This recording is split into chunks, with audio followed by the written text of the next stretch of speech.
தினம்தோறும் விளக்கேற்ற நல்ல எண்ணெய் இதயம் நல்லெண்ணெய். படிக்கிற மாணவிகள் சகோதரிகள் அவங்க குழந்தைங்க ஆட்டோகிராஃப் பண்ணணும்னு கேட்டாங்க. அவங்கள பார்த்தேன், நெற்றி நிறைய விபூதி இருந்துச்சு. நமது சமய அடையாளங்களை உடம்பு தரிக்கிறதுக்கு நமக்கு கூச்சமே படக்கூடாது. அதுக்காக அந்த குழந்தைகள் நான் பாராட்டுறேன். ரொம்ப காட்சியே மனதுக்கு ரொம்ப நிறைவாக இருந்தது. என்னடா இவ்வளோ ஜோர ஆரம்பிச்சுட்டானே, ரொம்ப நேரம் பேசுறாங்க.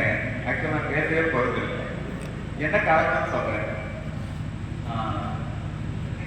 யாரும் தெரியல, வேர் பேஜ் தான் எனக்கு ஒய்ஃபுக்கு ரொம்ப க்ளோஸ் அவங்க. அவங்க வந்து இன்னைக்கு இந்த நிகழ்ச்சிக்கு வரணும்னு சொன்னாங்க. மனைவி சொல்ல தட்ட முடியுமா? முடியாது. அதுக்காக சரி நானும் ஒப்புக்கிட்டேன்.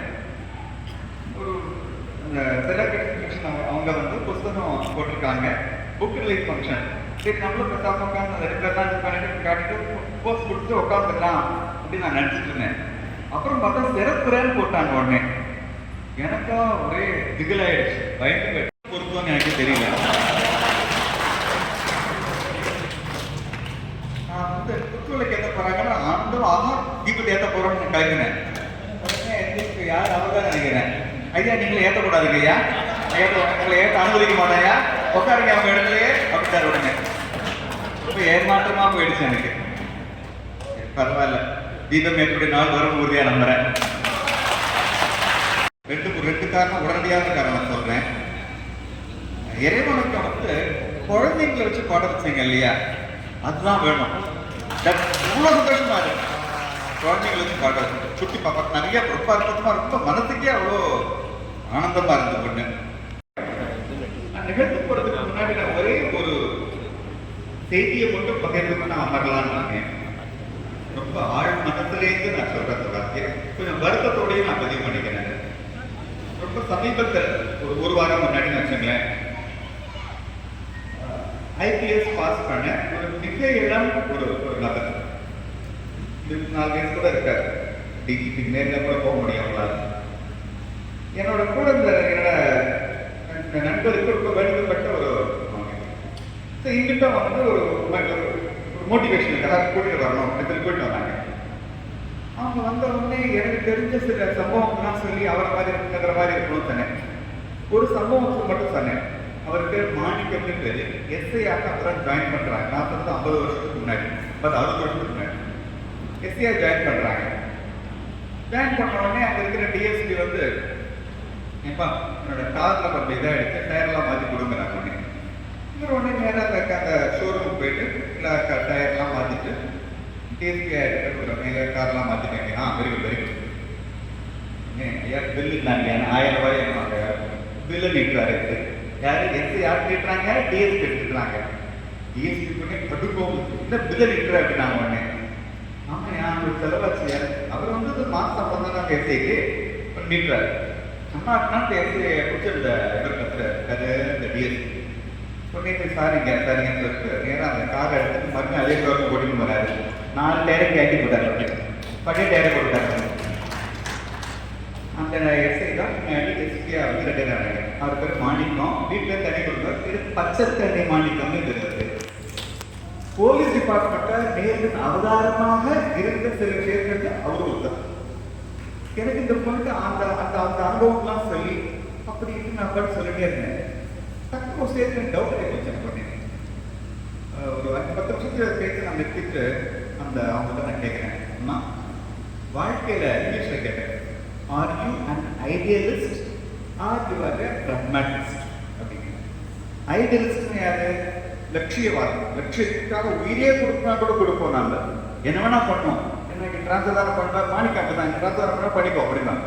ஒரு சில ஐஏஎஸ் அதிகாரம் நான் கேள்விப்பட்டிருக்கேன். அவங்க வாழ்க்கையில் 30 வருஷம் சர்வீஸில் 35 வாட்டி டிரான்ஸ்ஃபர் ஆயிருப்பாங்க. ஏன்னா காம்ப்ரமைஸே பண்ண மாட்டாங்க, சமரசத்துக்கு இடமே இருக்காது. அந்த அவங்க தான் ஐடியலிஸ்ட். லட்சியத்துக்காக என்னென்ன செய்வாங்க. இன்னொன்று ப்ராக்மேட்டிஸ்ட்னா சூழலுக்கு ஏற்ற மாதிரி நம்மளால கொஞ்சம் தேவை வளைஞ்சு கூட கொடுத்துக்கலாம். R you R idealist are you R practical person அப்படின்னு நான் கேட்டேன். கொஞ்சம் கூட தயக்கமே இல்லாமல் எனக்கு கிடைக்க பதில், sir I am practical person அப்படின்னாங்க. நான் சொல்றேன். அதுக்கப்புறம் ஒரு 2 மணி நேரம் ஒன்றா இருந்தோம். சின்ன சில முக்கியமானவங்கள்ட்ட கூட்டிகிட்டுலாம் போனேன். அவங்கள ஆனா நான் பேச்சு அப்படியே நிறுத்திட்டேன். ஆனா எனக்கு ரொம்ப சோகமாயிடுச்சு. இப்பதான் வந்து ஒரு அரசு துறையில வெளியே போறாங்க. பொதுவா சொல்லுவாங்க, அவன் ஆரம்ப காலத்துல சூப்பரா இருந்தான்ப்பா, கரெக்ட் கிளீனா இருந்தான், ஒரு ஸ்டேஜுக்கு அப்புறம் கரெக்ட் ஆயிட்டாங்கலாம் சொல்லுவாங்க. ஆனா எந்த ஆகும்போது நான் பிராக்டிக்கலா எனக்கு புரியவே இல்லை. எனக்கு அதுதான் பிரச்சனை. ஏன் இந்த எனக்கு ஏற்பட்ட போன வாரம் ஏற்பட்ட ஏமாற்றத்தை ஏன் நான் உங்களுக்கு நான் பகிர்ந்துக்கிறேன் அப்படின்னா, கம்பராமாயணத்தை வந்து முழுமையாக அந்த உள்வாங்கிட்டு படிச்சிருந்தாங்கன்னா அவங்க என்ன சொல்லுவாங்க, ஐடியலிசம் தான் முக்கியம் சொல்லுவாங்க. இப்போதைக்கு வாட் இஸ் கம்பராமாயணம் அல்டிமேட்டா என்ன, ஒரு தர்மத்துக்கும் அதர்மத்துக்கும் ஏற்படும் பிரச்சனைகளை வரத்தான் செய்யும், தர்மம் கஷ்டப்படத்தான் செய்யணும். ஆனால் இறுதியில் அறம்தான் வெல்லும் அப்படிங்கிற செய்தியை தான் வந்து கம்பராமாயணத்தில் கொடுக்குறாங்க. ஸோ நான் புரிஞ்சுட்டேன். எனக்கு அப்ப என்ன தோணி போச்சு அப்படின்னா, எனக்கு தபஸ் பத்தலை, எனக்கு தமம் பத்தலை. எனக்கு நான் வந்து கம்பனை வந்து முழுமையாக படிச்சு அப்படியே உள்வாங்கினேன்னா என் வார்த்தையில அம்மா ஆரியோன் ஐடியலிஸ்ட் அது பிராக்டிக்கல் பர்சனா அந்த அம்மாட்ட எஸ் ஐடியலிஸ்ட் அப்படிதான் பதில் வரும் இப்போதைக்கு. அதனால ஸோ நான் வந்து என்னோட செய்தி நான் எல்லாரும் நான் வந்து உங்களுக்கு நான் வந்து ஒரு இலக்கிய விழா, அதனால எனக்கு தெரியாது நான் பேசக்கூடாது.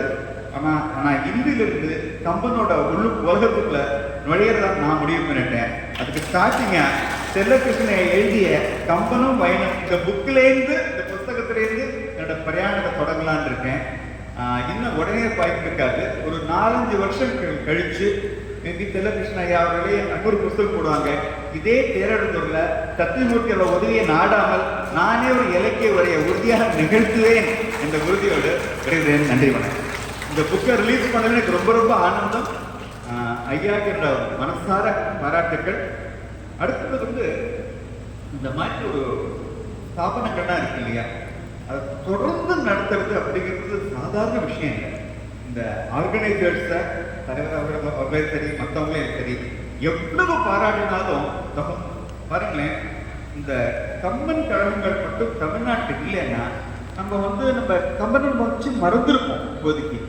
ஸோ அதனால இந்த கம்பனோட செய்தியை நம்ம மக்கள் மனசுல விட்டு அகலாமல் இருப்பதற்காக தொடர்ந்து பண்ணிட்டே இருக்கிறார் இந்த கம்பன் பேரறிஞர் கம்பன் கழகத்தாரையும் நான் ஆத்மார்த்தமாக பாராட்டுகிறேன். நன்றி, வணக்கம்.